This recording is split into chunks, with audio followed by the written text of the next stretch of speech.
조상의 뼈를 팔아 넘기려 한 패륜의 끝. 가문의 장손이 탐욕에 눈이 멀어 선산의 페미질을 하는 순간 땅속에서 검붉은 선혈이 솟구쳐 올랐습니다. 그것은 단순한 피가 아닌 지하에 계신 조상님들의 진노이자 피눈물이었습니다. 혼비백산하여 달아난 불효자에게 닥친 끔찍한 천벌. 인과응보의 서늘한 교훈이 담긴 기이한 이야기가 시작됩니다. 옛날 아주 먼 옛날에 산과 들이 고요하던 시절에 깊은 산골짜기 굽이굽이 돌아 들어가면 바람도 쉬어간다는 작은 마을이 하나 있었습니다. 그 마을은 뒤로는 험준한 산세가 병풍처럼 둘러쳐져 있고 앞으로는 맑은 개울이 흐르는 명당 중의 명당이었는데 마을 어귀에 들어서면 가장 먼저 눈에 띄는 것이 기와가 으리으리하게 올려진 최참판댁이었습니다.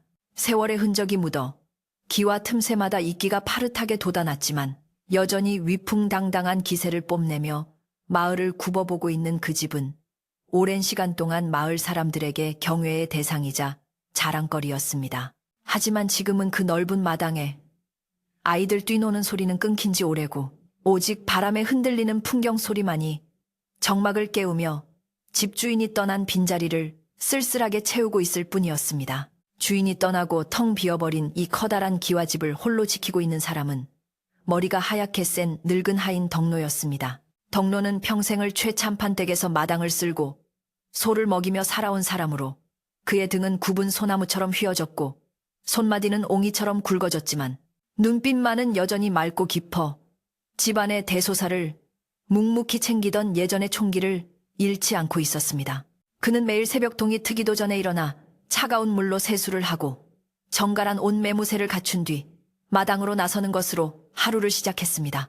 아무도 보는 이 없고 칭찬해줄 주인도 없건만 덕노는 마치 주인이 당장이라도 대문을 열고 들어올 것처럼 마당 구석구석을 비질하고 닦으며 정성을 다했습니다. 빗자루가 사각거리는 소리만이 새벽 공기를 가르며 고요한 마을에 울려 퍼졌습니다.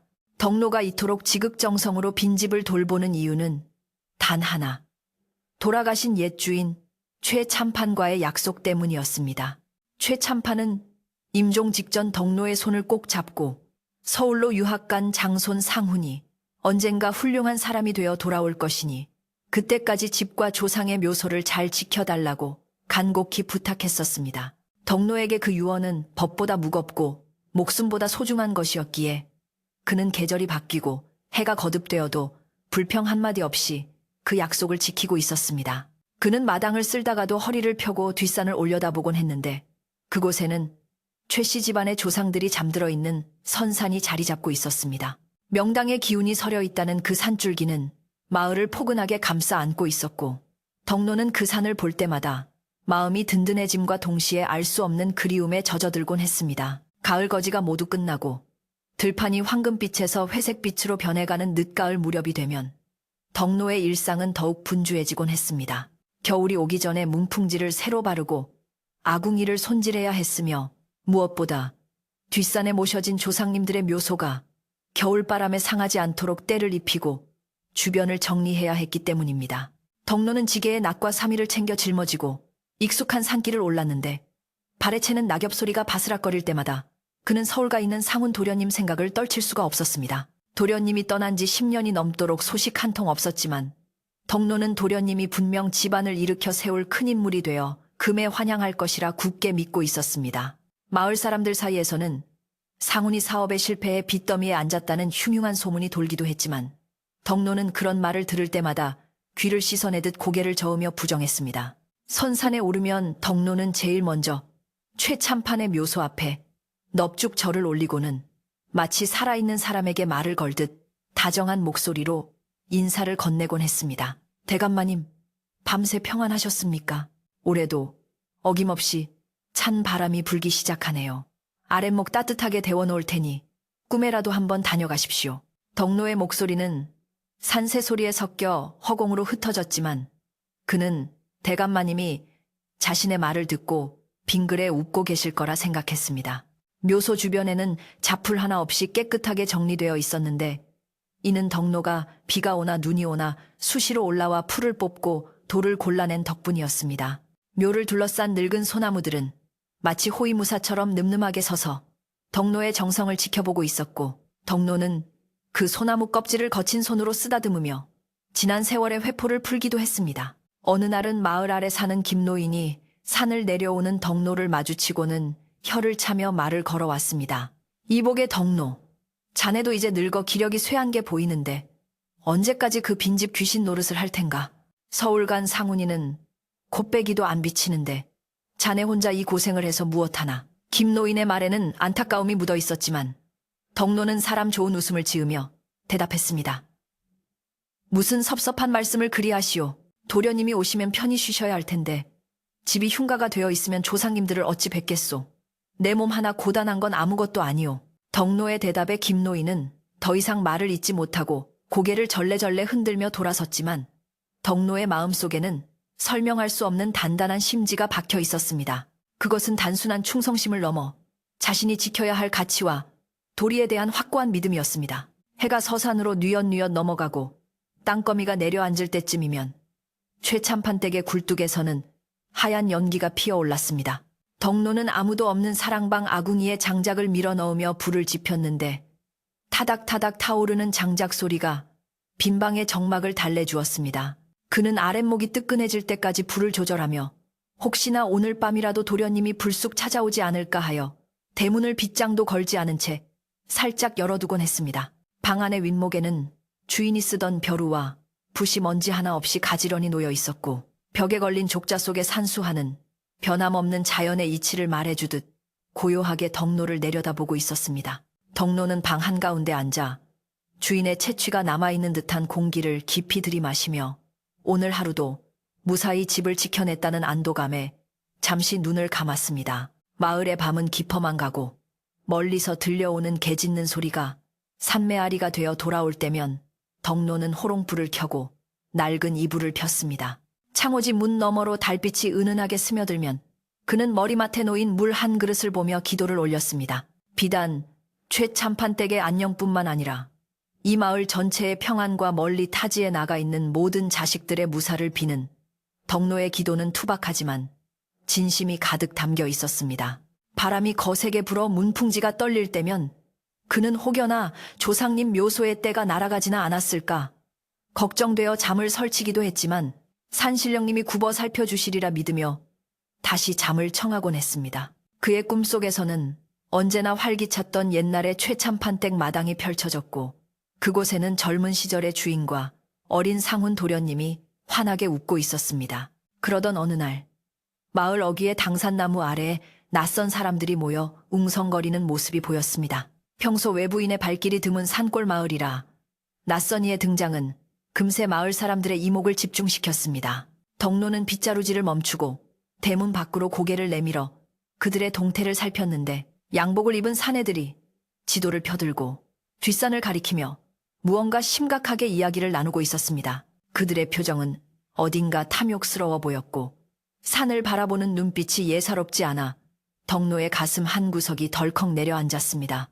혹시나 도련님의 소식을 가지고 온 사람들일까 하는 기대감과 동시에 알 수 없는 불안감이 검은 먹구름처럼 밀려와 덕노의 마음을 어지럽혔습니다.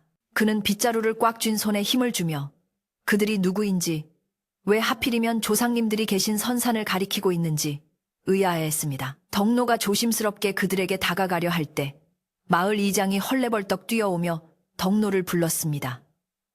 덕노 어르신, 저 사람들 보시오. 서울에서 온 부동산 업자들이라는데 글쎄 우리 마을 뒷산 땅값을 물어보고 다니지 뭡니까? 최참판댁 선산이 명당이라 값이 꽤 나갈 거라며 자기들끼리 쑥덕거리는데 영 기분이 찜찜합니다. 이장의 말에 덕노의 얼굴은 흑빛으로 변했습니다. 감히 조상님들이 묻힌 신성한 땅을 돈으로 환산하려 들다니 천벌을 받을 일이라고 생각했습니다. 덕노는 떨리는 목소리로 말했습니다. 그게 무슨 당치도 않은 소리인가? 저 산은 최씨 집안의 혼이 서린 곳이야. 억만금을 준다 해도 팔 수 없는 곳이란 말일세. 덕노의 단호한 태도에 이장은 고개를 끄덕였지만 그 낯선 사내들의 등장은 마을에 불어닥칠 거대한 폭풍의 전조와도 같았습니다. 그날 이후로 덕노는 밤잠을 제대로 이루지 못했습니다. 바람소리만 들려도 깜짝 놀라 일어나 앉았고 산짐승 울음소리도 예사롭게 들리지 않았습니다. 그는 하루에도 몇 번씩 선산에 올라 묘소를 둘러보며 혹시나 누군가 땅을 파헤치거나 훼손하지 않았는지 확인했습니다. 묘소 앞에 서서 아래를 내려다보면 평화로운 마을 풍경이 한눈에 들어왔지만 덕노의 눈에는 그 평화가 금방이라도 깨질 것 같은 위태로움이 서려 있었습니다. 그는 묘비석을 어루만지며 속삭였습니다. 걱정 마십시오. 제 눈에 흙이 들어가기 전까지는 놈들이 이 땅에 발도 못 붙이게 할 것입니다. 덕노의 맹세는 산바람을 타고 골짜기마다 스며들었고 마치 산신령도 그의 말에 응답하듯 나무들이 우수수 몸을 떨며 잎을 떨구었습니다. 시간이 흘러 첫눈이 내린다는 소설이 다가올 무렵 덕노가 그토록 기다리던 소식이, 아니 기다리지 말았어야 할 소식이 마을에 당도했습니다. 읍내 장터에 나갔던 김노인이 숨이 턱에 닿도록 뛰어와 덕노에게 전한 말은 청천벽력과도 같았습니다. 덕노, 큰일 났네. 자네가 오매불망 기다리던 상훈이가 읍내 여관에 와 있다는 구먼. 헌데 혼자가 아니야. 험상구는 사내들을 떼거지로 몰고 왔다는데 분위기가 심상치 않아. 사람들이 수군대기로는 상훈이가 빚쟁이들에게 쫓겨 선산을 팔아치우러 왔다는 거야. 그 말을 들은 덕노는 들고 있던 빗자루를 힘없이 떨어뜨렸습니다. 하늘이 무너져도 솟아날 구멍이 있다지만 믿었던 도련님이 집안의 장손이 선산을 팔러 왔다니 이는 믿을 수도 없고 믿어서도 안 되는 일이었습니다. 덕노는 부들부들 떨리는 다리를 겨우 진정시키며 대청마루에 주저앉았습니다. 눈앞이 캄캄해지고 가슴이 꽉 막혀 숨조차 쉬기 힘들었습니다. 어린 시절 자신의 등에 업혀 덕노 아범, 나중에 내가 크면 맛있는 거 많이 사줄게 하며 해맑게 웃던 도련님의 얼굴이 떠올라 가슴을 후벼 팠습니다. 그 착하고 총명했던 아이가 어찌하여 조상의 묘를 파헤쳐 팔아먹을 폐륜아가 되어 돌아온단 말인가. 덕노는 흘러내리는 눈물을 닦을 생각도 하지 못한 채 허공만 바라보았습니다. 마당 한가운데 심어진 늙은 감나무 까치밥 하나가 위태롭게 매달려 바람에 흔들리고 있었고 그 모습이 마치 자신의 처지인 양 느껴져 덕노는 긴 한숨을 내쉬었습니다. 그러나 이내 그는 주먹을 불끈 쥐고 일어섰습니다. 이대로 주저앉아 있을 수만은 없었습니다.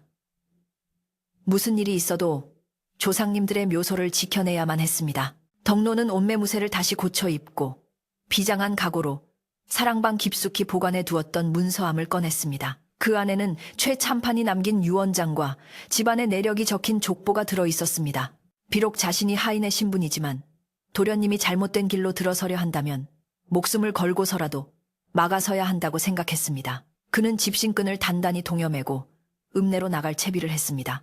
도련님을 직접 만나 자초지종을 듣고 뼈를 깎는 심정으로 설득해야만 했습니다.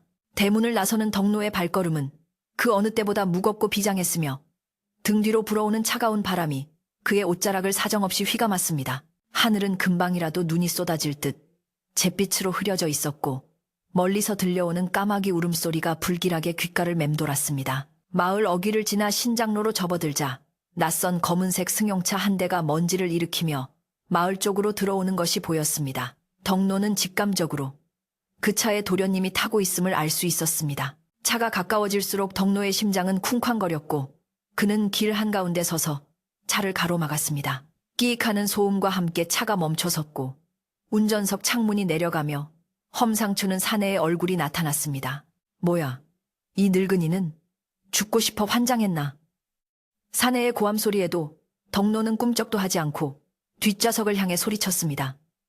도련님, 상훈 도련님 아니십니까? 덕노가 여기 있습니다. 잠시 후 뒷좌석 문이 열리며 말끔한 양복을 입은, 그러나 얼굴은 초췌하고 눈빛은 불안해 보이는 한 남자가 내렸습니다. 10년 만에 마주한 상훈 도련님이었습니다. 상훈은 덕노를 보자마자 반가움보다는 당혹감과 귀찮음이 섞인 표정을 지었습니다. 덕노 아저씨, 아직 살아 계셨어요? 상훈의 첫마디는 차갑기 그지없었습니다. 덕노는 덥석 상훈의 손을 잡으며 눈물을 글썽였습니다. 도련님, 살아 있었냐니요. 도련님 오시기만을 손꼽아 기다렸습니다. 헌데 이 사람들이 다 누구입니까? 선산을 판다는 소문이 돌던데 그게 사실입니까? 덕노의 질문에 상훈은 신경질적으로 손을 뿌리치며 말했습니다. 아, 늙은이가 뭘 안다고 나서요. 빚 때문에 죽게 생겼는데 조상이 밥 먹여줍니까? 비키세요. 당장 집에 가서 짐부터 풀어야 하니까. 상훈의 말은 비수처럼 덕노의 가슴에 꽂혔습니다. 조상이 밥 먹여주냐는 말, 그것은 뼈대 있는 가문의 장손 입에서 나올 소리가 아니었습니다. 상우는 덕로를 밀치고 다시 차에 올라탔고 차는 흙먼지를 뒤집어 쓴 채 마을 안으로 사라졌습니다. 덩그러니 남겨진 덕로는 망연자실하여 멀어지는 차의 뒷모습을 바라볼 뿐이었습니다. 흙먼지 속에 섞여나는 매캐한 냄새가 코끝을 찔렀고 덕로는 다리에 힘이 풀려 그 자리에 주저앉고 말았습니다. 하지만 그는 포기하지 않았습니다. 땅을 짚고 일어서며 그는 앙상한 손으로 가슴을 쳤습니다. 안 된다. 절대 안 된다. 대감마님이 지켜보고 계신다. 덕로는 비틀거리는 걸음으로 다시 집을 향해 걷기 시작했습니다. 그의 눈빛은 10년 전 도련님을 떠나보낼 때의 아련함은 사라지고 무언가를 결심한 듯한 서늘한 광기마저 서려 있었습니다. 마을의 개들이 낯선 차 냄새를 맡고 요란하게 지저대기 시작했고 평화롭던 산골 마을은 순식간에 긴장감에 휩싸였습니다. 최참판댁 마당에 들어서자 이미 상훈과 그 일행들은 사랑방을 차지하고 앉아 술판을 벌이고 있었습니다. 고즈넉했던 집안은 순식간에 낯선 사내들의 거친 목소리와 담배 연기로 가득 찼습니다. 덕로는 부엌으로 들어가 묵묵히 밥을 지었습니다. 아무리 미워도 주인의 자식이고 먼 길 온 손님들이라 생각했기 때문입니다.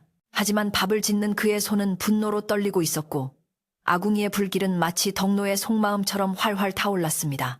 밥상을 차려내어 가자 상우는 쳐다보지도 않고 서류 뭉치만 뒤적거리고 있었습니다. 내일 날 박는 대로 작업 시작합시다. 인부들은 읍내에서 오기로 했고 장비는 새벽에 도착할 거요. 상훈의 말에 덕로는 밥상을 내려놓으며 무릎을 꿇었습니다. 도련님, 제발 다시 한번 생각해 주십시오. 이 집과 선산이 어떤 곳입니까? 최씨 집안의 뿌리이자 영혼입니다. 지금 당장 힘들다고 뿌리를 잘라내면 나중에는 어디에 발을 붙이고 사실 겁니까? 덕로의 피를 토하는 듯한 호소에도 상훈은 코웃음을 쳤습니다. 아저씨, 시대가 변했어요. 죽은 땅 지키고 있으면 쌀이 나옵니까? 돈이 나옵니까? 이 땅 팔아서 재기하면 그게 효도예요. 더 이상 잔소리하면 아저씨도 이 집에서 내쫓을 테니 조용히 있어요. 상훈의 폭언에 덕로는 더 이상 말을 잇지 못했습니다. 이미 도련님의 눈은 욕심과 조급함으로 멀어버린 상태였습니다. 덕로는 말없이 사랑방을 나와 찬바람이 부는 마당에 섰습니다. 밤하늘에는 별 하나 보이지 않고 칠흑 같은 어둠만이 집을 집어삼킬 듯 내려앉아 있었습니다. 밤이 깊어지자 술에 취한 사내들의 코는 소리는 집을 울렸지만 덕로는 잠들 수 없었습니다. 그는 헛간에서 오래된 낫을 꺼내 숫돌에 갈기 시작했습니다. 누군가를 해치려는 것이 아니었습니다. 내일 아침 그들이 묘소로 향하는 길목에 서서 풀이라도 베어 그들의 길을 막겠다는, 아니 자신의 몸으로라도 막겠다는 처절한 몸부림이었습니다. 쓱, 쓱. 숫돌에 낫이 갈리는 소리가 서글프게 울려 퍼졌습니다. 덕로는 낱날을 달빛에 비추어 보며 중얼거렸습니다. 대감마님, 제가 못나서 도련님을 잘못 가르쳤습니다. 부디 노여움을 푸시고 도련님을 용서해 주십시오. 그의 눈에서는 굵은 눈물방울이 뚝뚝 떨어져 낫 위로 번졌습니다. 새벽녘, 닭이 울기도 전에 덕로는 선산으로 향하는 길목에 섰습니다. 안개가 자욱하게 낀 산길은 한 치 앞도 분간하기 힘들었지만 덕로는 눈을 감고도 찾을 수 있는 길이었습니다. 그는 길 한가운데 넙석 바위 위에 앉아 그들이 오기만을 기다렸습니다. 차가운 새벽 이슬이 그의 옷을 적셨지만 추위는 느껴지지 않았습니다. 오직 가슴속에서 타오르는 뜨거운 불덩이가 그를 지탱하고 있었습니다. 멀리서 인부들의 웅성거리는 소리와 쇠붙이가 부딪히는 소리가 들려오기 시작했습니다.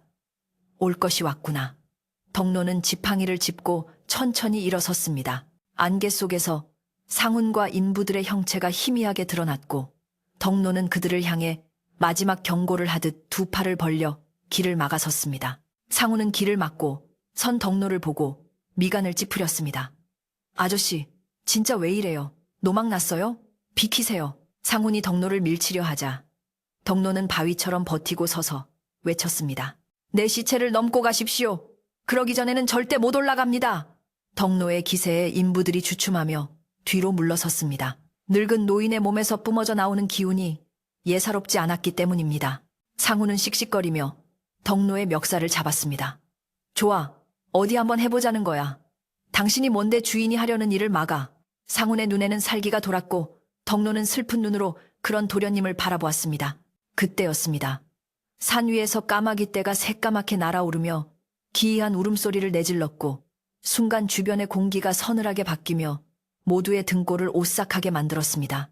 이것은 단순한 새들의 비행이 아닌 산이 보내는 첫 번째 경고였습니다. 상운의 거친 손길에 밀려난 덕노는 힘없이 바닥으로 나뒹굴었고 흙바닥에 얼굴을 묻은 채 서러운 통곡을 쏟아내기 시작했습니다. 평생을 주인처럼 모셨던 도련님에게 당한 수모보다 조상님들을 지키지 못했다는 자책감이 가슴을 더 날카롭게 후벼 팠습니다. 안개 속으로 멀어지는 상훈과 인부들의 뒷모습은 마치 저승사자의 행렬처럼 음산해 보였고 그들이 밟고 지나간 자리에는 풀들이 지식여져 신음하는 듯 했습니다. 덕노는 떨리는 손으로 땅을 짚고 일어나려 했지만 늙고 지친 몸은 말을 듣지 않았고 다리는 천근만근 무거웠습니다. 그는 흐릿해진 눈으로 하늘을 올려다보며 제발 이 폐륜을 막아달라고 하늘에 계신 대감마님께 빌고 또 빌었습니다. 하지만 무심한 하늘은 잿빛 구름만 가득 머금은 채 금방이라도 차가운 비를 쏟아낼 듯 무겁게 내려앉아 있었습니다. 상훈과 일행이 산으로 올라가자마자 마을에는 삽시간에 흉흉한 소문이 퍼져나갔습니다. 우물가에 모인 아낙네들은 물을 깼는 것도 잊은 채 걱정스런 표정으로 산 쪽을 바라보며 수군거렸습니다. 글쎄, 최참판댁 장손이 빚쟁이들에게 쫓겨서 결국 선산을 팔아먹는다는 구먼. 덕노 영감이 길바닥에 드러누워 말렸는데도 발길질을 하고 올라갔다지 뭐야. 한 안악의 말에 다른 안악이 혀를 차며 맞장구 쳤습니다. 세상에, 말세야 말세. 조상묘를 건드리면 집안이 망하는 법인데 젊은 사람이 겁도 없이 어찌 저런 짓을 한담. 산신령이 노하면 온 마을에 화가 미칠 텐데 큰일일세. 안악들의 목소리에는 남의 집일에 대한 호기심을 넘어 마을 전체에 닥칠지 모를 재앙에 대한 두려움이 깊게 배어 있었습니다. 소문은 바람을 타고 사랑방에 모인 노인들에게도 전해졌고 마을에서 가장 연로하고 학식 있는 박훈장의 귀에도 들어갔습니다. 박훈장은 평소 남의 일에 함부로 나서지 않는 점잖은 성품이었지만 이번 일만큼은 가만히 있을 수 없다고 생각했습니다. 그는 긴 곰방대를 재떨이에 털어내며 근심 가득한 얼굴로 말했습니다. 이건 최씨 집안만의 문제가 아니야. 우리 마을에 정기가 모인 곳이 바로 그 뒷산인데 거기를 파헤치면 마을의 맥이 끊기는 게야. 내가 가서 타일러야겠네. 박훈장의 단호한 말에 함께 있던 노인들도 고개를 끄덕이며 동조했습니다. 마을 사람들에게 최참판댁 선사는 단순한 묘지 이상의 의미, 즉 마을을 지켜주는 수호신과도 같은 존재였기에 모두가 한마음으로 걱정하고 있었습니다. 한편 산에 올라간 상훈과 측량 기사들은 묘소 주변을 돌아다니며 붉은 깃발을 꼽기 시작했습니다. 하얀 눈이 덮인 고요한 산자락에 핏빛처럼 붉은 깃발들이 하나둘씩 꽂히는 모습은 마치 산의 살점에 못을 박는 것처럼 끔찍하고 기괴해 보였습니다. 측량 기사들이 줄자를 대고 말뚝을 박을 때마다 땅속에서 쿵, 쿵 하는 소리가 울려 퍼졌는데 그 소리는 마치 땅 밑에 잠든 조상들이 고통에 몸부림치며 내는 비명소리처럼 들렸습니다. 상우는 담배를 피워 물고 초조하게 그 모습을 지켜보고 있었는데 그의 손은 미세하게 떨리고 있었습니다. 빚을 갚고 새로운 삶을 살겠다는 욕망이 두려움을 억누르고 있었지만 뼛속 깊은 곳에서 올라오는 본능적인 공포감은 어쩔 수 없었습니다. 그는 애써 시선을 돌리며 인부들에게 빨리 일을 마치라고 소리쳤습니다. 산을 내려온 상훈 일행은 다시 최참판댁 사랑방으로 몰려가 술판을 벌였습니다. 대낮부터 불고기 굽는 냄새와 독한 술 냄새가 고택의 고즈넉한 향기를 밀어내고 진동했습니다. 낯선 사내들은 군마루에 걸터앉아 흙 묻은 신발을 신은 채 마당을 향해 침을 뱉었고 고래고래 소리를 지르며 떠들어댔습니다. 부엌에서 몰래 숨죽여 그 모습을 지켜보던 덕노는 억장이 무너지는 것 같았습니다. 대대로 선비들이 글을 읽고 시를 읊던 신성한 공간이 시정잡배들의 놀이터로 변해버린 꼴을 보니 죽어서 조상님들을 뵐 면목이 없었습니다. 덕노는 부들거리는 손으로 행주를 쥐어짜며 저들이 제발 빨리 떠나기만을 아니면 벼락이라도 쳐서 이 난장판을 끝내주기를 간절히 바랐습니다. 그때 대문 밖에서 이리 오너라 하는 쩌렁쩌렁한 목소리가 들려왔습니다. 박훈장이 지팡이를 짚고 도포자락을 휘날리며 당당하게 들어서고 있었습니다. 술판을 벌이던 사내들은 갑작스러운 노인의 등장에 멈칫했고 상우는 짜증 섞인 표정으로 밖을 내다보았습니다. 박 훈장은 마당 한가운데 서서 상훈을 향해 호통을 쳤습니다. 네, 이놈 상훈아, 네가 사람이냐? 어찌 감히 조상의 뼈가 묻힌 땅을 팔아먹으려 든단 말이냐? 내 할아버지가 지하에서 통곡을 하실 일이다. 박 훈장의 서슬퍼런 꾸짖음에 상훈은 잠시 움찔했지만 이내 술기운을 빌려 대들었습니다. 훈장님, 남의 집안일에 상관 마시오. 내 땅 내가 파는데 왜 댁들이 난리요? 죽은 땅 끌어안고 굶어 죽느니 팔아서 산 사람 사는 게 낫지. 상훈의 뻔뻔한 대답에 박 훈장은 기가 차서 말이 나오지 않았습니다. 내 놈이 기어이 천벌을 받을 작정이구나. 조상은 나무의 뿌리와 같은 법. 뿌리를 자르고 어찌 가지가 성하기를 바라느냐. 지금이라도 늦지 않았으니 당장 저 흉물스러운 깃발들을 뽑고 사죄를 올려라. 박 훈장의 간곡한 충고에도 불구하고 상훈 옆에 있던 빚쟁이 두목이 비아냥거리며 끼어들었습니다. 아따, 영감님, 설교는 서당 가서나 하시지. 우린 돈 받으러 왔으니까 회방 놓지 말고 가시오. 사내들이 위협적으로 다가오자 박 훈장은 지팡이로 바닥을 내리찍으며 마지막 경고를 남겼습니다. 내 눈에 흙이 들어가기 전에는 안 된다고 했지만 내 놈들 눈에 피눈물이 날 날이 머지않았다. 명심해라. 박 훈장은 분을 사기며 뒤돌아 나갔고 그의 뒷모습은 안타까움으로 가득 차 있었습니다. 박 훈장이 떠난 뒤에도 집안의 분위기는 가라앉지 않았습니다. 오히려 상훈은 오기가 발동하여 인부들에게 내일 당장 포크레인을 불러 묘를 파내라고 지시했습니다. 내일 아침 일찍 시작한다. 하루라도 빨리 끝내고 서울로 가자고. 상훈의 목소리는 커다랬지만 공허하게 들렸습니다. 덕노는 사랑방 문 밖에서 그 이야기를 듣고 주저앉았습니다. 내일이면 정말로 끝이구나. 수백 년을 이어온 최씨 가문의 역사가 내일 아침이면 포크레인의 쇠발톱 아래 산산조각이 나겠구나. 덕노는 어두컴컴한 부엌 구석에 쪼그리고 앉아 소리 없는 눈물을 흘렸습니다. 이제 인간의 힘으로는 막을 수 없으니 오직 보이지 않는 힘에 의지할 수밖에 없었습니다. 해질 무렵이 되자 날씨가 급격히 나빠지기 시작했습니다. 낮 동안 잔뜩 흐려있던 하늘에서는 진눈깨비가 흩날리기 시작했고 바람은 더욱 거세져 윙윙거리는 소리가 마치 귀신이 우는 소리처럼 들렸습니다. 마을의 개들은 무언가에 겁을 먹은 듯 꼬리를 다리 사이로 감추고 낑낑거렸고 외양간의 소들도 불안한 듯 발을 구르며 음매하고 길게 울었습니다. 평소와는 다른 음산한 기운이 마을 전체를 감싸고 돌았습니다. 최참판댁 기와지붕 위로는 까마귀 떼가 떠나지 않고 맴돌며 깍깍거렸는데 그 소리가 어찌나 시끄럽고 불길한지 마을 사람들조차 방문을 걸어 잠그고 밖을 내다보지 않을 정도였습니다. 자연 만물이 내일 있을 끔찍한 일을 미리 알고 경고를 보내는 듯 했습니다. 상우는 술에 취해 잠을 청하려 했지만 기이한 소리들 때문에 쉽게 잠들 수 없었습니다. 문풍지가 덜덜 떨리는 소리가 마치 누군가 문을 긁어대는 소리처럼 들렸고 천장에서는 쥐들이 뛰어다니는 소리가 요란하게 났습니다. 젠장, 시골집이라 별소리가 다 들리네.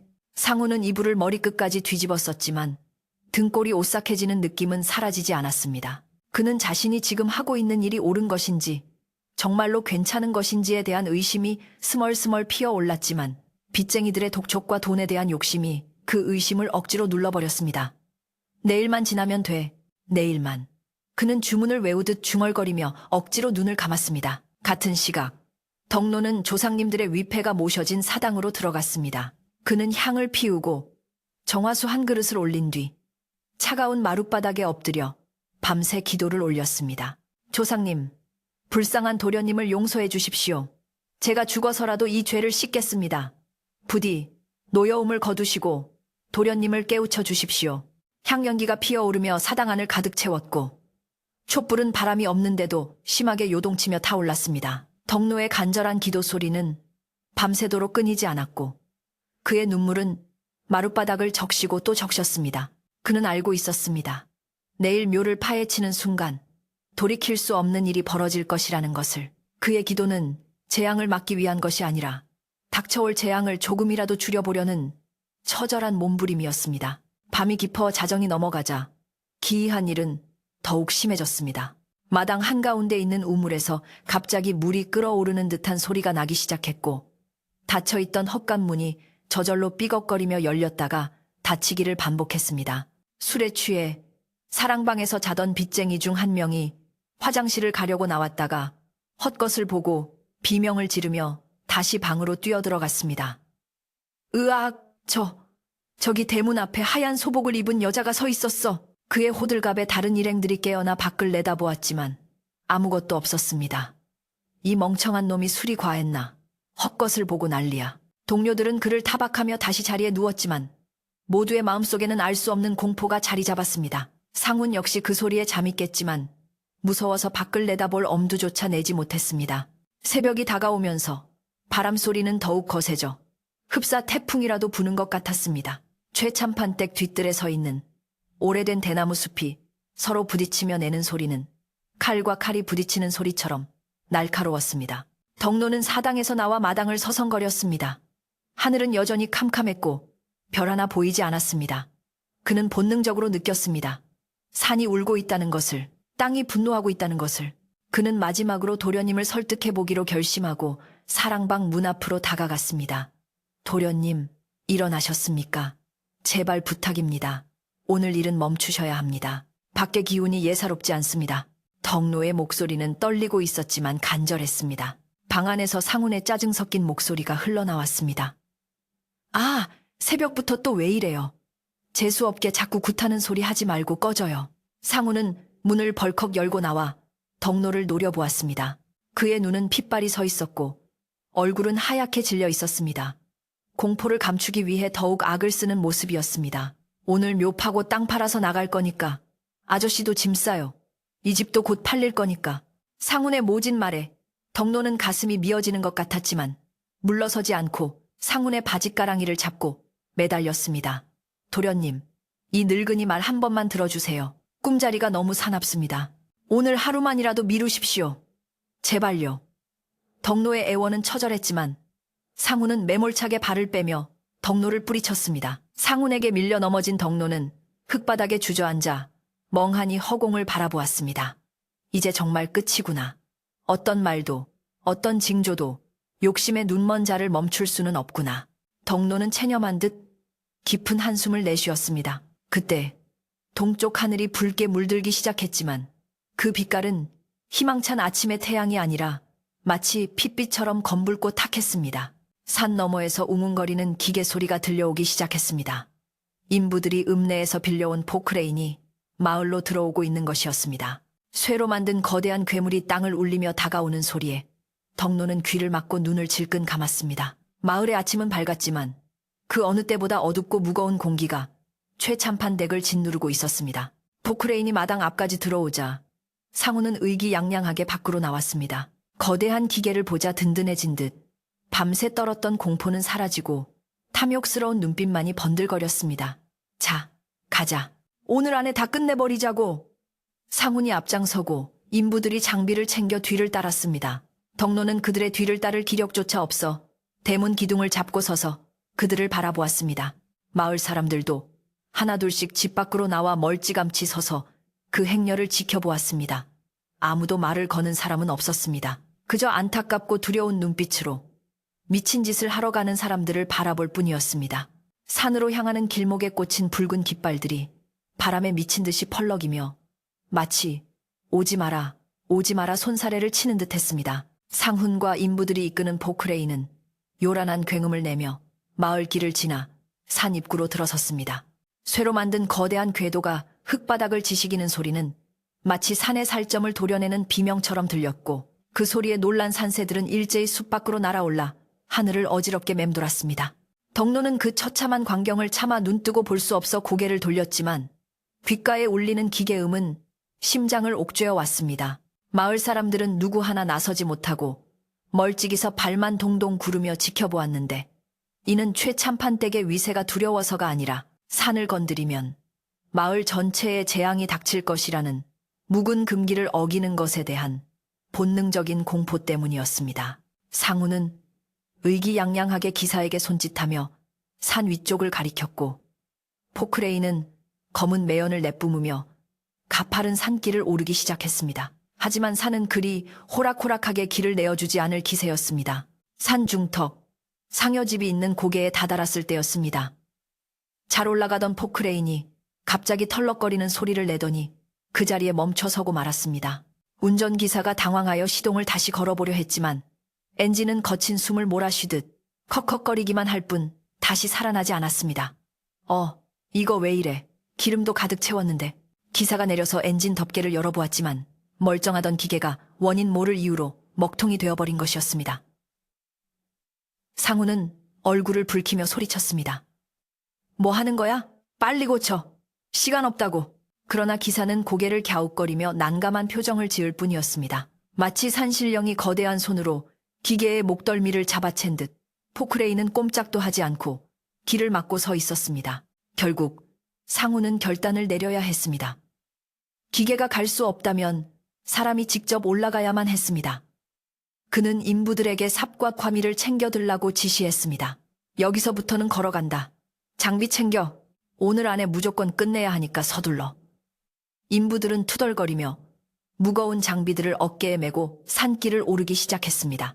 편안하게 기계로 파내려던 계획이 틀어지자 상훈의 표정은 더욱 흉악하게 일그러졌습니다. 산길은 며칠 전 내린 눈이 녹지 않아 미끄러웠고 곳곳에 튀어나온 나무 뿌리들이 마치 발목을 잡으려는 듯 얽혀 있어 걸음을 옮기기가 쉽지 않았습니다. 차가운 겨울바람이 골짜기를 타고 불어와 옷깃을 파고들었지만 상훈의 등에서는 식은땀이 줄줄 흘러내렸습니다. 그것은 힘이 들어서가 아니라 숲속 어딘가에서 자신을 노려보는 듯한 수만 개의 시선 때문이었습니다. 뒤늦게 정신을 차린 덕노도 지팡이를 짚고 비틀거리며 산을 오르기 시작했습니다. 늙고 병든 몸이었지만 조상님들이 계신 곳이 훼손되는 것을 그냥 두고 볼 수는 없었습니다.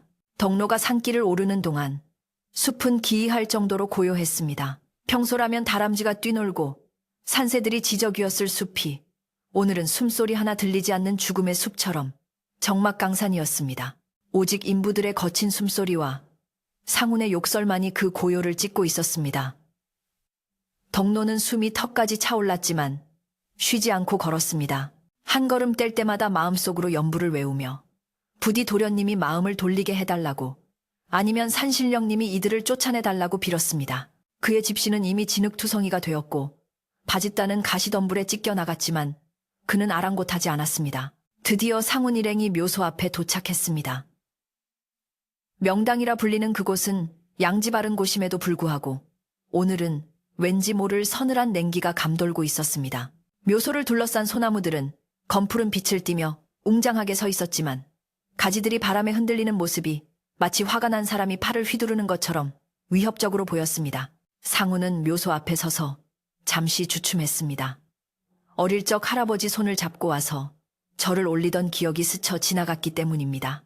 하지만 빚쟁이들의 독촉 전화와 눈앞에 어른거리는 돈다발이 그 기억을 순식간에 지워버렸습니다. 그는 침을 캔뱉으며 인부들에게 명령했습니다.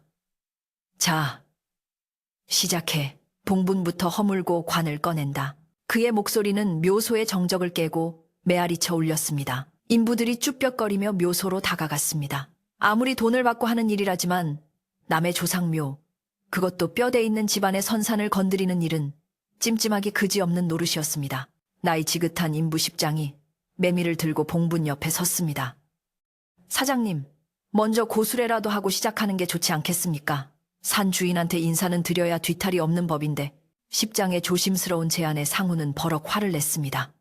이 사람들이 진짜 미신 타령 좀 그만해. 시간 없어 죽겠는데 무슨 제사야. 그냥 파.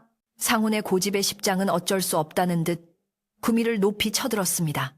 그리고 어이구 죄송합니다라고 작게 읊조리며 땅을 내려찍었습니다. 깡 하는 날카로운 금소금이 산 전체에 울려 퍼졌습니다. 흙을 파는 둔탁한 소리가 아니라 마치 쇠가 바위에 부딪히는 듯한 소리였습니다. 십장의 손에 들린 도미가 튕겨나가며 그의 손바닥을 얼얼하게 만들었습니다. 아니, 이게 뭐야? 십장이 놀란 눈으로 땅을 내려다보았습니다. 겉보기에는 부드러운 흙이었는데 외미날이 전혀 박히지 않고 튕겨나온 것이었습니다. 땅이 얼어붙은 탓이라 하기에는 그 강도가 비정상적이었습니다. 다른 인부들도 달려들어 삽과 곡괭이로 땅을 찔러보았지만 결과는 마찬가지였습니다. 삽날이 휘어지고 곡괭이 자루가 부러질 듯 휘청거렸지만 묘소의 흙은 손톱만큼도 파이지 않았습니다. 마치 보이지 않는 강철 갑옷이 묘를 덮고 있는 것 같았습니다. 땅이 쇠처럼 단단합니다요. 머니가 들어가질 않아요. 인부들이 겁에 질린 표정으로 웅성거렸습니다. 상훈은 믿을 수 없다는 듯 직접 삽을 빼앗아 들고 땅을 내리찍었습니다. 챙! 하는 소리와 함께 불꽃이 튀었습니다. 흙에서 불꽃이 튀다니 이건 있을 수 없는 일이었습니다. 상훈의 손에도 찌릿한 통증이 전해졌습니다. 이게 무슨 조화야? 상훈은 당황하여 뒷걸음질 쳤습니다. 그때 맑았던 하늘이 순식간에 어두워지기 시작했습니다. 먹구름이 어디선가 몰려와 묘소 위를 검게 뒤덮었고 대낮인데도 밤처럼 컴컴해졌습니다. 바람은 더욱 거세져 인부들의 모자를 날려보냈고 소나무들은 윙윙거리며 괴기스러운 울음소리를 토해냈습니다. 바로 그때 헐떡이며 산을 올라온 덕노가 그 광경을 목격했습니다. 묘소 주변을 감싸고 있는 검은 기운과 땅을 파내지 못해 우왕좌왕하는 사람들의 모습이 한눈에 들어왔습니다. 덕노는 묘소 앞으로 달려가 무릎을 꿇고 엎드렸습니다. 아이고, 대감마님, 노여움을 푸십시오. 이 못난 놈들이 몰라서 그럽니다. 제발 용서하십시오. 덕노의 통곡 소리가 바람 소리에 섞여 처절하게 울려 퍼졌습니다. 인부들은 덕노의 등장과 기이한 현상에 겁을 먹고 작업을 멈추었습니다. 사장님, 이거 안 되겠습니다. 오늘은 날이 아닌가 봅니다. 동티나면 우리 다 죽어요. 십장이 상훈에게 작업을 멈추자고 간청했습니다. 하지만 상훈은 이미 이성을 잃은 상태였습니다. 여기서 멈추면 빚쟁이들에게 죽을 것이라는 공포와 자신의 뜻대로 되지 않는 상황에 대한 분노가 뒤섞여 그를 미치게 만들었습니다. 그는 십장의 멱살을 잡고 흔들었습니다. 시끄러워. 돈 받았으면 일을 해야지. 안 파면 돈 다 토해내고 여기서 죽을 줄 알아. 상훈의 눈은 핏발이 서서 붉게 충혈되어 있었고 입가에는 거품까지 물려 있었습니다. 그는 미친 사람처럼 주변에 있던 큰 돌을 집어들어 땅에 내리치며 소리를 질렀습니다. 나오란 말이야. 내 땅이야. 내가 팔겠다는데 왜 방해해? 그의 행동은 인간의 것이라기보다 악귀에 들린 듯한 모습이었습니다. 상훈의 광기에 질린 인부들이 억지로 다시 내미지를 시작하려 할 때 묘소 뒤편에 늙은 소나무 가지 하나가 뚝 부러지며 굉음을 내고 떨어졌습니다. 우지끈 하는 소리와 함께 떨어진 거대한 나뭇가지는 정확히 상훈과 인부들 사이를 가로막으며 떨어졌습니다.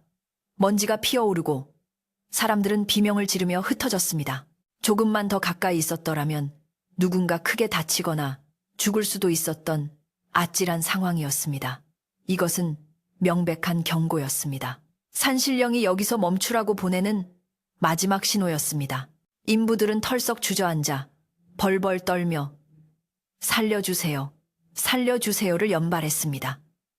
이제 돈이고 뭐고 살아서 내려가는 것만이 목표가 되었습니다. 그러나 상훈은 멈추지 않았습니다. 그는 부러진 나뭇가지를 발로 차며 악을 썼습니다. 이따위 나무 토막으로 날 겁줄 수 있을 것 같아. 난 최상훈이야. 이 산의 주인이라고. 그는 인부들이 놓친 터니를 집어들었습니다. 그의 눈에는 이제 아무것도 보이지 않았습니다. 오직 눈앞의 봉분을 파헤쳐야 한다는 강박만이 가득했습니다. 덕노가 기어서 상훈의 다리를 붙잡았습니다. 도련님, 제발 이러지 마십시오. 하늘이 보고 있습니다.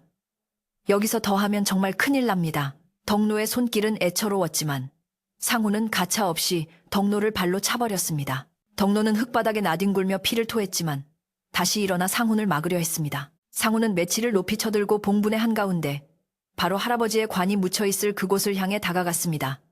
하늘에서는 천둥이 치기 시작했습니다. 번개가 번쩍이며 상훈의 그림자를 길게 늘어뜨렸고 그 모습은 마치 타미를 든 악마의 형상과도 같았습니다. 비켜! 다 비켜! 내가 직접 할 거야! 상훈이 큐를 내리찍으려는 순간 땅속에서 웅웅거리는 진동이 느껴졌습니다. 마치 거대한 짐승이 땅 밑에서 숨을 쉬는 듯한 진동이었습니다. 인부들은 공포에 질려 뒷걸음질 쳤고 빚쟁이들조차 얼굴이 하얗게 질려 나무 뒤로 숨었습니다.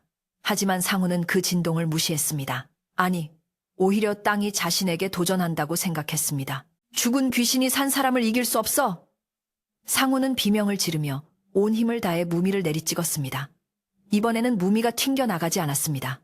푹 하는 소리와 함께 왼이 날이 깊숙이 박혔습니다. 마치 쇠가 아닌 물컹한 무언가를 찌른 듯한 느낌이 손끝에 전해졌습니다. 상우는 희열을 느꼈습니다. 봤지? 파지잖아.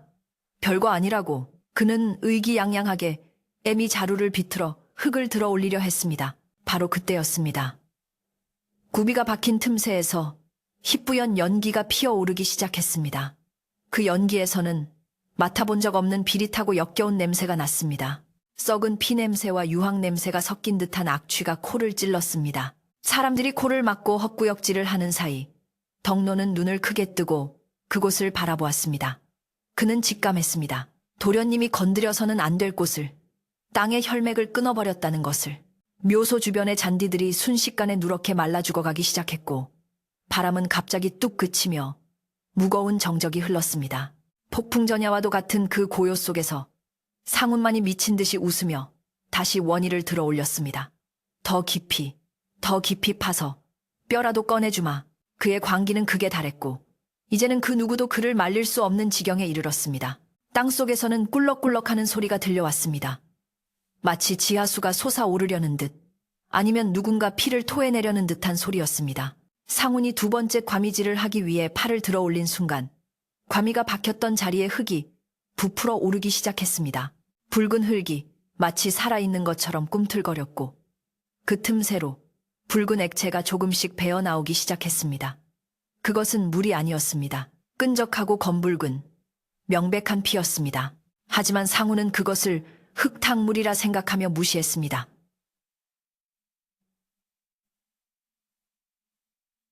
물이 나오네. 배수가 엉망이었구만. 그러니까 집안이 망하지. 그는 헛소리를 짓거리며 그 붉은 액체가 솟아나오는 구멍을 향해 다시 한번 힘껏 두리를 내리찍을 준비를 마쳤습니다. 덕노는 마지막 힘을 짜내어 소리쳤습니다. 도련님! 피하십시오! 피가 나옵니다. 그러나 상훈의 귀에는 아무것도 들리지 않았습니다. 문희는 허공을 가르며 내려왔고 땅은 그 충격을 받아들일 준비를 하고 있었습니다. 숲속의 모든 짐승들이 숨을 죽였고 하늘의 먹구름은 더욱 낮게 내려와 묘소를 압박했습니다. 이제 돌이킬 수 없는 시간이 다가왔습니다. 탐욕이 불러온 재앙이 조상의 묘소 앞에서 붉은 꽃을 피우기 직전이었습니다. 상훈의 외미가 흙을 파고드는 순간 마치 거대한 짐승의 동맥을 끊어버린 듯한 섬뜩한 소리가 푸욱 하고 울려 퍼졌습니다. 그 소리는 둔탁한 흙의 파여름이 아니라 물이 가득 찬 가죽 부대가 터지는 소리와 흡사했습니다. 상훈이 매지 자루를 움켜쥐고 막 힘을 주어 흙을 들어 올리려던 찰나 매지날이 박힌 그 틈새에서 믿을 수 없는 광경이 벌어졌습니다. 땅속 깊은 곳에서부터 엄청난 압력으로 억눌려 있던 붉고 검은 액체가 취하악 하는 소름 끼치는 소리와 함께 하늘 높이 솟구쳐 올랐습니다. 그것은 마치 고래가 물을 뿜어 올리듯 그러나 그 색깔은 명백히 선명하고 비릿한 붉은 피였습니다. 솟구친 피기둥은 상훈의 머리 위까지 치솟았다가 이내 소나기처럼 쏟아져 내리며 그의 얼굴과 온몸을 적셨습니다. 그 붉은 액체는 차가운 지하수가 아니었습니다. 상훈의 얼굴에 닿는 순간 화상을 입을 듯 뜨거운 열기가 느껴졌고 코를 찌르는 역겨운 비린내는 순식간에 사방으로 퍼져나갔습니다. 으악! 이게 뭐야! 뜨거워! 상훈은 비명을 지르며 구미를 놓치고 뒷걸음질 쳤습니다. 얼굴을 닦아낸 손바닥을 내려다본 그는 경악을 금치 못했습니다. 손바닥 가득 흥건하게 묻어있는 것은 분명 끈적끈적한 선혈이었습니다. 하얀 와이셔츠와 비싼 양복은 순식간에 붉게 물들었고 마치 도살장에서 갓 나온 백정처럼 끔찍한 몰골로 변해버렸습니다. 그는 공포에 질려 입을 딱 벌린 채 자신의 눈앞에서 계속해서 뿜어져 나오는 붉은 분수를 멍하니 바라보았습니다. 땅이 피를 토하고 있었습니다. 조상의 묘가 피를 흘리고 있었습니다. 주변에 있던 인부들과 빚쟁이들은 그 광경을 목격하고는 사색이 되어 얼어붙었습니다. 피다. 무덤에서 피가 나온다. 누군가 찢어지는 목소리로 비명을 지르자 그제야 마비되었던 공포가 풀리며 아비규환의 지옥도가 펼쳐졌습니다. 도망쳐! 산신령이 노했다. 다 죽는다. 인부들은 들고 있던 삽과 곡괭이를 내던지고 뿔뿔이 흩어져 도망치기 시작했습니다. 빚쟁이들 역시 돈이고 뭐고 당장 살아야겠다는 본능 하나로 산 아래를 향해 뛰었습니다. 미끄러운 산길에서 구르고 넘어지며 옷이 찢어지고 살이 까졌지만 뒤를 돌아볼 엄두조차 내지 못했습니다. 그들 눈에는 뿜어져 나오는 붉은 피가 마치 살아있는 뱀처럼 자신들을 휘감으로 쫓아오는 환영으로 보였기 때문입니다. 상우는 다리가 풀려 도망칠 생각조차 하지 못하고 그 자리에 주저앉아 있었습니다. 솟구치는 피는 멈출 기미를 보이지 않고 계속해서 묘소 주변을 붉게 적시고 있었습니다. 잘못했습니다. 할아버지, 살려주세요. 상우는 덜덜 떨며 흙바닥을 기어가기 시작했습니다. 눈물과 콧물, 그리고 피가 뒤범벅된 얼굴은 인간의 것이라고 보기 힘들 정도로 흉측했습니다. 그는 정신이 반쯤 나간 사람처럼 헛소리를 중얼거려며 네 발로 기어서 산을 내려가려 했습니다. 그러나 땅이 그를 놓아주지 않으려는 듯 뻗은 나무 뿌리들이 그의 발목을 걸어 넘어뜨렸습니다. 그는 흙탕물 속에 처박혀 허우적거리며 자신이 저지른 죄의 무게를 온몸으로 감당해야 했습니다. 이 끔찍한 상황 속에서 오직 한 사람, 덕노만이 도망치지 않고 자리를 지켰습니다. 그는 피가 솟구치는 구멍을 향해 엉금엉금 기어갔습니다. 자신의 옷자락이 붉게 물드는 것도 아랑곳하지 않고 덕노는 웃옷을 벗어 그 구멍을 틀어막으려 애썼습니다. 대감마님, 이놈이 미쳐서 그럽니다. 제발 진정하십시오. 이 피를 멈춰주십시오. 덕노의 손은 뜨거운 피에 젖어 붉게 타들어가는 듯 했지만 그는 멈추지 않고 맨손으로 흙을 긁어모아 덮고 또 덮었습니다. 그의 늙은 얼굴 위로 하염없이 눈물이 흘러내려 핏물과 섞였습니다. 그것은 단순한 공포가 아니라 평생을 지켜온 땅이 훼손된 것에 대한 뼈아픈 슬픔과 죄책감이었습니다. 도망치던 인부 중 한 명이 뒤를 돌아보았다가 덕노의 그 처절한 모습을 보고는 다리가 굳어버렸습니다. 늙은 노인 혼자 피 솟는 무덤을 껴안고 울부짖는 모습은 기괴하면서도 숭고해 보였습니다. 하지만 공포가 더 컸기에 그는 다시 고개를 돌리고 미친 듯이 내달렸습니다. 산 아래 마을까지 그들의 비명소리가 들려왔고 마을 사람들은 산에서 내려오는 그들을 보고 경악했습니다. 피투성이가 된 채 굴러 내려오는 사람들의 모습은 마치 전쟁터에서 패배하여 도망치는 패잔병들과 같았습니다. 무덤에서 피가 솟아 다들 도망쳐 그들이 외치는 소리에 마을 전체가 공포의 도가니에 빠졌습니다. 한편 기어서 산 중턱까지 내려온 상우는 잃어버린 신발도 찾지 못한 채 맨발로 자갈밭을 뛰었습니다. 발바닥이 찢어져 피가 났지만 고통조차 느껴지지 않았습니다. 머릿속에는 오직 이 지옥 같은 곳을 벗어나야 한다는 생각뿐이었습니다. 그는 자신의 차가 세워진 곳에 도착하자마자 떨리는 손으로 차문을 열었습니다. 차 키를 꽂는 손이 너무 심하게 떨려 몇 번이나 실패한 끝에 겨우 시동을 걸었습니다. 가야 돼. 서울로 가야 돼. 그는 엑셀을 밟았지만 차는 진흙 구덩이에 빠져 헛바퀴만 돌았습니다. 윙윙거리는 엔진 소리가 그의 비명소리처럼 공허하게 울렸습니다. 그는 핸들을 주먹으로 내리치며 울부짖었습니다. 결국 차를 버리고 뛰기로 결심한 상우는 차문을 박차고 나와 마을 어귀를 향해 달렸습니다. 그의 뒤를 따라 빚쟁이들의 차들도 흙먼지를 일으키며 마을을 빠져나가고 있었습니다. 그들 역시 두 번 다시 이 마을 근처에는 얼씬도 하지 않으리라 다짐하며 뒤도 돌아보고 도망쳤습니다. 상우는 마을 사람들 틈을 비집고 지나가며 귀신을 본 사람처럼 눈을 희번덕거렸습니다.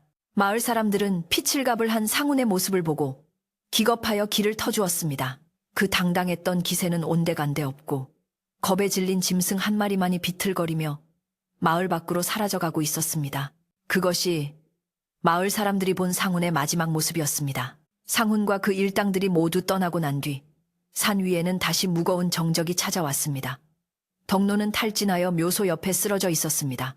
다행히 피솟음은 멈추었지만 묘소 주변은 검붉게 변해버린 흙과 말라 죽은 풀들로 처참한 몰골이었습니다. 하늘을 뒤덮었던 먹구름에서 드디어 비가 내리기 시작했습니다. 처음에는 한두 방울 떨어지던 빗방울이 이내 굵은 장대비가 되어 쏟아져 내렸습니다. 차가운 겨울비는 뜨겁게 달아올랐던 땅을 식히고 붉게 물든 묘소를 씻어내기 시작했습니다. 빗물은 핏물과 섞여 붉은 개울이 되어 산 아래로 흘러내렸습니다. 덕노는 빗속에 누워 하늘을 올려다보며 가쁜 숨을 몰아쉬었습니다. 감사합니다. 멈춰주셔서 감사합니다. 마을에서는 박훈장과 장정들이 조심스럽게 산을 오를 채비를 했습니다. 상운이 도망친 것을 확인한 그들은 이제 남은 사람들이 화를 수습해야 한다고 생각했습니다. 비옷을 입고 크미와 삽 대신 하얀 무명천과 막걸리, 북어를 챙겨든 그들의 표정은 비장했습니다. 산을 오르던 그들은 길가에 버려진 빚쟁이들의 신발과 찢어진 옷가지들을 보며 혀를 찼습니다. 인과응보지. 조상을 건드리고 무사할 줄 알았더냐. 박 훈장은 낮은 목소리로 꾸짖으며 발걸음을 재촉했습니다. 빗줄기가 거세져 앞이 잘 보이지 않았지만 그들은 덕로가 걱정되어 멈출 수 없었습니다. 묘소에 도착한 마을 사람들은 눈앞에 펼쳐진 참상의 말을 잊지 못했습니다. 붉게 변한 땅과 쓰러져 있는 덕로, 그리고 흉물스럽게 파헤쳐진 봉분의 모습은 그야말로 재앙의 현장이었습니다. 박 훈장은 서둘러 덕로에게 다가가 그의 맥을 짚었습니다. 덕로, 정신 차리게. 우리 왔네. 덕로는 희미하게 눈을 뜨고 박 훈장을 바라보았습니다. 훈장님. 도련님은 살려주십시오. 끝까지 주인을 걱정하는 덕로의 충심에 마을 사람들은 눈시울을 붉혔습니다. 장정들이 덕로를 업어 산을 내려보내려 했지만 덕로는 고개를 저으며 거부했습니다. 안 됩니다. 제가 마무리를 해야 합니다. 대감마님께 사죄드려야 합니다. 박 훈장은 덕로의 고집을 꺾을 수 없음을 알고 그 자리에서 즉석 위로제를 지내기로 했습니다. 장정들은 가져온 무명천으로 파헤쳐진 묘의 상처 부위를 조심스럽게 덮었습니다. 마치 다친 사람의 상처를 붕대로 감싸주듯 정성스러운 손길이었습니다. 빗물에 씻겨나간 핏자국 위로 하얀 천이 덮이자 묘소는 조금씩 안정을 되찾아가는 듯 보였습니다. 박 훈장은 묘소 앞에 북어를 놓고 막걸리를 따르며 절을 올렸습니다. 최참판 영감님, 못난 후손의 불찰을 용서하시고 부디 노여움을 거두소서. 저희가 정성을 다해 다시 모시겠습니다. 박 훈장의 충문은 빗소리에 섞여 구슬프게 울려 퍼졌습니다. 마을 사람들도 모두 엎드려 절을 올렸습니다. 그들의 절은 단순한 의식이 아니라 공포에 떨었던 산신령과 조상신들을 달래고 마을의 평안을 비는 간절한 기도였습니다. 한참 동안 절을 올리고 나자 기이하게도 퍼붓던 비가 조금씩 잦아들기 시작했습니다. 검은 구름이 서서히 물러가고 구름 사이로 희미한 햇살 한 줄기가 비치며 묘소를 비추었습니다. 마치 조상님들이 이제 되었다고 응답하는 듯한 신비로운 광경이었습니다. 덕로는 그 햇살을 바라보며 안도의 한숨을 내쉬었습니다. 몸은 천근만근 무거웠지만 마음만은 깃털처럼 가벼워졌습니다. 장정들은 파헤쳐진 흙을 다시 덮고 밟아 다지기 시작했습니다. 이번에는 쇠처럼 단단하지 않고 부드러운 흙이 되어 있었습니다. 땅이 인간을 다시 받아들인 것입니다. 그들은 주변의 돌을 골라내고 꺾인 나뭇가지들을 치우며 묘소를 예전의 모습으로 되돌려 놓았습니다. 덕로는 부축을 받으며 그 모습을 지켜보았습니다. 비록 상처는 남았지만 다시 평화가 찾아온 묘소를 보며 그는 비로소 옅은 미소를 지을 수 있었습니다. 대감마님, 고맙습니다. 정말 고맙습니다. 그는 속으로 수없이 되뇌었습니다. 날이 어둑어둑해질 무렵 마을 사람들은 덕로를 부축하여 산을 내려왔습니다. 마을 어귀에 도착하자 기다리고 있던 아낙네들이 따뜻한 꿀물을 타와서 덕로에게 건넸습니다. 고생하셨소, 덕로 어르신. 어르신 덕분에 마을이 살았소. 마을 사람들의 따뜻한 위로에 덕로는 목이 메어 말을 잇지 못했습니다. 텅 빈 최참판댁 마당에는 주인 잃은 승용차 한 대가 덩그러니 남아 있었지만 이제 그 차는 두려움의 대상이 아니라 어리석은 욕심의 말로를 보여주는 흉물일 뿐이었습니다. 덕로는 그 차를 쳐다보지도 않고 자신의 거처인 행랑채로 향했습니다. 그날 밤 마을에는 다시 평온이 찾아왔습니다. 개 짖는 소리도 멈추고 바람 소리도 잦아들었습니다. 하지만 사람들은 쉽게 잠들지 못했습니다. 낮에 겪었던 그 공포와 경이로움이 뇌리에서 떠나지 않았기 때문입니다. 사랑방에 모인 노인들은 낮은 목소리로 오늘의 일을 이야기하며 혀를 찼습니다. 역시 조상은 무서운 개야. 피를 토하다니. 박 훈장은 곰방대를 물고 먼 산을 바라보며 말했습니다. 땅은 거짓말을 안 해. 사람이 욕심을 부리면 반드시 탈이 나는 법이지. 오늘 우리는 큰 가르침을 얻은 게야. 그의 말에 모두가 고개를 끄덕이며 깊은 생각에 잠겼습니다. 덕로는 젖은 옷을 갈아입고 따뜻한 아랫목에 누웠습니다. 온몸이 두들겨 맞은 듯 쑤시고 아팠지만 마음은 더없이 편안했습니다. 그는 머리맡에 놓인 물그릇을 바라보며 마지막 기도를 올렸습니다. 도련님이 어디에 있든 오늘의 일을 뉘우치고 사람답게 살기를, 그리고 다시는 이런 일이 없기를 빌었습니다. 창밖에는 은은한 달빛이 비치기 시작했고 나뭇가지 그림자가 창호지 문에 어리며 고요한 밤의 정취를 더해 주었습니다. 폭풍이 지나간 자리에 찾아온 고요함은 그 어느 때보다 깊고 평화로웠습니다. 이제 마지막 남은 것은 상처 입은 땅과 사람들의 마음을 완전히 치유하고 따뜻한 일상으로 돌아가는 일이었습니다. 그 끔찍했던 소동이 지나가고 며칠 동안 덕노는 알아누워 일어나지 못했습니다. 늙은 몸으로 감당하기 힘든 충격과 슬픔, 그리고 긴장이 한꺼번에 풀리면서 몸살이 찾아온 것이었습니다. 하지만 덕노는 혼자가 아니었습니다. 소문을 들은 마을 아낙네들이 번갈아가며 최참판댁을 찾아와 덕노의 머리맡에 앉아 물수건을 갈아주고 정성껏 달인 탕약을 입에 넣어주었습니다. 어르신, 기운 차리셔야지요. 어르신이 자리를 털고 일어나야 집안이 다시 섭니다. 이웃들의 따뜻한 말 한마디 한마디가 덕노의 얼어붙었던 가슴을 녹여주었고 그는 비몽사몽간에도 그들의 손길에서 투박하지만 진한 정을 느끼며 눈물을 흘렸습니다. 마을 사람들에게 덕노는 더 이상 하인이 아니라 마을의 자존심을 지켜낸 큰 어른과도 같았습니다. 상훈이 버리고 간 승용차는 며칠 뒤 읍내에서 견인차가 와서 끌고 갔습니다. 흉물스럽게 마당을 차지하고 있던 검은 쇳덩어리가 사라지자 고택은 비로소 예전의 고즈넉한 모습을 되찾았습니다. 찌그러진 바퀴 자국이 남은 마당의 흙을 덕노는 아픈 몸을 이끌고 나와 빗자루로 쓸고 또 쓸었습니다. 그것은 단순히 마당을 청소하는 것이 아니라 탐욕과 불경함으로 얼룩진 기억을 지워내는 의식이었습니다. 빗자루가 지나간 자리에는 다시금 평화로운 흙냄새가 피어올랐고 겨울 햇살이 따스하게 내려앉아 상처 입은 땅을 어루만져 주었습니다. 마당 한켠의 감나무에서도 까치들이 날아와 깍깍거리며 집안에 다시 생기가 돌고 있음을 알렸습니다. 몸을 추스른 덕노가 가장 먼저 한 일은 다시 선산에 오르는 것이었습니다. 이번에는 혼자가 아니라 박훈장을 비롯한 마을 장정들이 함께 했습니다. 그들은 지게에 깨끗한 황토와 묘목을 지고 산을 올랐습니다. 며칠 전 피가 솟구쳤던 그 자리에는 마을 사람들이 임시로 덮어놓은 무명천이 덮여 있었는데 천을 걷어내자 검붉게 물들었던 흙은 빗물에 씻겨 어느 정도 본래의 색을 찾아가고 있었습니다. 장정들은 조심스러운 손길로 오염된 흙을 걷어내고 지게에 저은 깨끗한 황토를 붓고 다졌습니다. 흙을 다지는 그들의 발걸음은 춤을 추듯 조심스럽고 리듬감이 있었으며 입에서는 나지막한 노동요가 흘러나와 산의 정막을 달래주었습니다. 어이여라, 달구방아 뱉어보세. 이 터가 어떤 터냐? 만대영화 누릴 터라. 장정들이 흙을 다지는 소리는 쿵, 쿵 하고 울렸지만 며칠 전에 그 불길한 소리가 아닌 땅을 치유하는 심장 박동 소리처럼 들렸습니다. 덕노는 그 옆에서 조용히 지켜보며 훼손된 잔디대를 새로 입히는 작업을 도왔습니다. 파헤쳐진 상처가 새 흙으로 덮이고 푸른 때가 다시 입혀지자 묘소는 마치 새 옷을 갈아입은 듯 단정해졌습니다. 덕노는 묘비석을 끌어안고 뺨을 비비며 속삭였습니다. 이제 됐습니다. 이제 편안하십니까?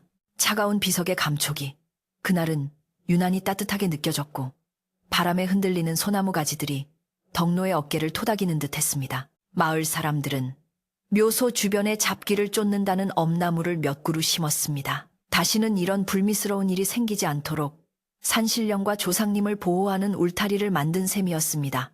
작업을 마치고 내려오는 길, 박훈장은 덕노의 손을 잡으며 말했습니다. 덕노, 자네가 이 산의 주인일세. 문서 쪼가리가 주인을 만드는 게 아니라 그 땅을 아끼고 지키는 마음이 진짜 주인을 만드는 법이지. 박훈장의 말에 덕노는 고개를 숙이며 겸손해했지만 그의 가슴 속에는 묵직한 자부심이 차올랐습니다. 산을 내려다보는 그의 눈빛은 전보다 훨씬 깊고 단단해져 있었고 그 모습은 마치 산을 지키는 늙은 소나무와 닮아 있었습니다. 동지 섣달 긴긴 밤이 찾아오고 마을에는 팥죽을 쑤는 냄새가 진동하기 시작했습니다. 1년 중 밤이 가장 길다는 동짓날, 마을 사람들은 애군을 막고 잡기를 쫓기 위해 팥죽을 쑤어 나눠 먹기로 했습니다. 최참판댁의 커다란 가마솥에도 오랜만에 붉은 팥물이 보글보글 끓어올랐습니다. 동네 안악들이 모여 새알심을 빚었는데 하얗고 동글동글한 새알심이 쟁반 가득 쌓이는 모습이 마치 진주알처럼 고왔습니다. 덕노는 아궁이에 장작을 밀어넣으며 불을 조절했는데 타닥타닥 타오르는 장작불 소리와 안악들의 웃음소리가 어우러져 텅 비었던 기와집을 훈훈한 온기로 가득 채웠습니다. 잘 쑤어진 붉은 팥죽이 한솥 가득 완성되자 덕노는 가장 먼저 한 그릇을 정갈하게 담아 사당으로 향했습니다. 조상님들께 먼저 올리는 것이 예의였기 때문입니다. 사당 문을 열고 따끈한 팥죽을 올리며 덕노는 절을 올렸습니다. 대감마님, 그리고 윗대 어르신들, 동지 팥죽 드시고 겨우내 평안하십시오. 못난 후손이 저지른 일은 이제 그만 잊으시고 부디 좋은 곳으로 가시옵소서. 향연기 속에서 위패들이 은은하게 빛났고 덕노는 마음속의 응어리가 팥죽처럼 부드럽게 풀리는 것을 느꼈습니다. 그는 대문 기둥과 담장 밑에도 팥죽 국물을 조금씩 뿌리며 집안에 남아있을지 모를 나쁜 기운을 모두 씻어내었습니다. 날이 어두워지자 마을 사람들이 하나둘씩 최참판댁 사랑방으로 모여들었습니다. 덕노가 뜨끈하게 군부를 지펴놓은 아랫목은 손을 대면 데일 정도로 뜨거웠고 방안 공기는 훈훈했습니다. 사람들은 둥근 밥상에 둘러앉아 김이 모락모락 나는 팥죽을 나누어 먹었습니다. 어후, 시원하다.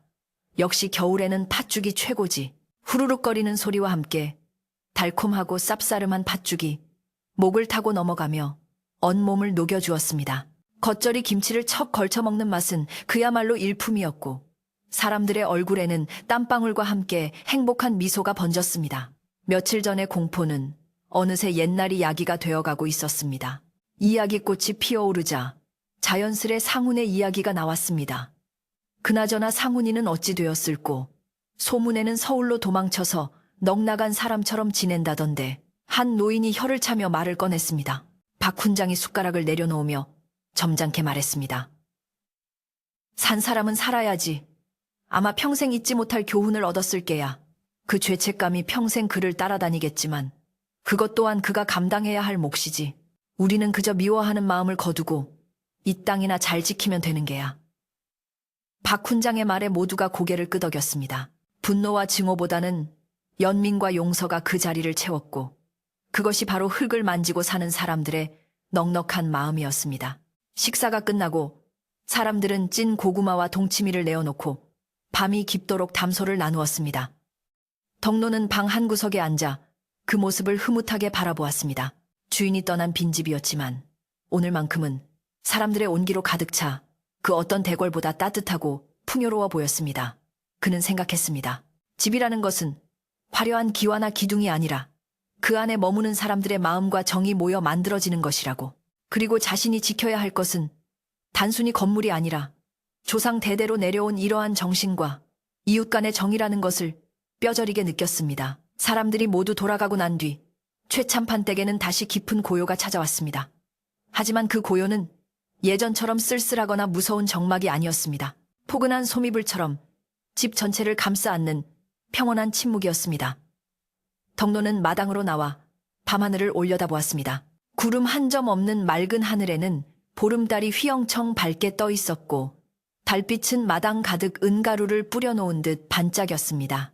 뒷산의 소나무 숲도 달빛을 받아 은빛으로 빛나고 있었고 며칠 전 피를 토했던 그 산은 이제 아무 일 없었다는 듯 묵묵히 마을을 내려다보고 있었습니다. 자연의 치유력은 인간의 상상을 초월하는 것이어서 산은 스스로 상처를 보듬고 다시 거대한 품을 내어주고 있었습니다. 덕노는 사랑방 툇마루에 걸터앉아 곰방대에 불을 붙였습니다.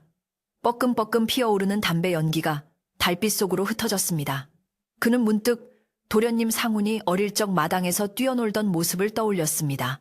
비록 큰 죄를 지었지만 언젠가 그가 진심으로 뉘우치고 돌아온다면 따뜻한 밥 한 끼 지어 먹이고 싶다는 생각이 들었습니다. 그것이 대감마님이 자신에게 남긴 마지막 유언, 사람을 품어라는 뜻을 실천하는 길이라 믿었기 때문입니다. 미움은 물에 새기고 은혜는 돌에 새긴다는 옛말처럼 덕노는 미움은 저 흘러가는 개울물에 띄워보내고 이 집을 지키겠다는 다짐만을 가슴속 깊은 바위에 새겨 넣었습니다. 밤바람이 찼지만 덕노는 춥지 않았습니다. 사랑방 아궁이에서 덮여진 온돌의 열기가 등 뒤를 따뜻하게 받쳐주고 있었고 뱃속 든든하게 먹은 팥죽의 기운이 온몸을 돌고 있었기 때문입니다. 어디선가 부엉이가 부엉하고 우는 소리가 들려왔습니다. 예로부터 부엉이가 울면 마을이 부자가 된다고 했는데 덕노는 그것이 재물의 부자가 아니라 마음의 부자가 되라는 소리로 들렸습니다. 그는 곰방대를 털고 일어나 방 안으로 들어갔습니다. 정갈하게 깔린 이불 위로 달빛이 창호지 문을 뚫고 들어와 네모난 그림자를 만들고 있었습니다. 덕노는 이불 속으로 들어가 누웠습니다. 며칠 만에 처음으로 두 다리를 쭉 뻗고 누우니 뼈마디가 노곤하게 풀리는 기분이 들었습니다. 베개맡에서는 은은한 국화 향기가 났고 천장 석가래의 나무 무늬가 눈에 익숙하게 들어왔습니다. 그는 눈을 감고 마을의 소리들을 들어보았습니다. 바람이 대나무 숲을 지나가는 소리, 멀리 개울물이 돌돌거리며 흐르는 소리, 그리고 이따금씩 들리는 흙벽에 숨쉬는 소리, 그 모든 소리가 자장가처럼 들려왔습니다. 그는 마음속으로 조용히 중얼거렸습니다. 대감마님, 내일은 일찍 일어나 마당에 쌓인 눈을 쓸겠습니다. 편히 주무십시오. 다음 날 아침, 마을 사람들은 최참판댁 굴뚝에서 피어오르는 하얀 연기를 보았습니다. 그 연기는 곧게 하늘로 올라가 맑은 아침 공기 속으로 퍼져나갔습니다. 그것은 덕로가 건재하다는 신호이자 이 마을의 평화가 계속될 것임을 알리는 깃발과도 같았습니다. 눈이 소복하게 내린 장독대 위에는 참새들이 모여 앉아 제잘거리고 덕로의 빚을 소리는 다시금 규칙적으로 마당을 울렸습니다. 사악한 욕심은 물러가고 땅을 아끼는 마음만이 남아 마을을 지키게 되었습니다. 땅은 거짓말을 하지 않으며 진심으로 대하는 자에게는 한없이 넉넉한 품을 내어준다는 사실을 모두가 깨닫게 된 것입니다. 세월은 흘러 덕로도 흙으로 돌아갔지만 마을 사람들은 여전히 그 이야기를 전하며 최참판댁 선산을 신성하게 여겼습니다. 비 오는 날이면 묘소 주변에서 흙냄새가 유난히 짙게 풍기는데 사람들은 그것을 땅이 숨쉬는 소리라 여겼습니다. 욕심을 버리고 순리대로 살아가는 사람들의 마을, 그곳의 밤은 언제나 깊고 아늑했습니다. 오늘 밤 당신의 머리맡에도 고향집 아랫목 같은 따뜻한 온기가 스며들기를 바랍니다. 바람이 찹니다. 이불 꼭 덮고 편안히 주무십시오.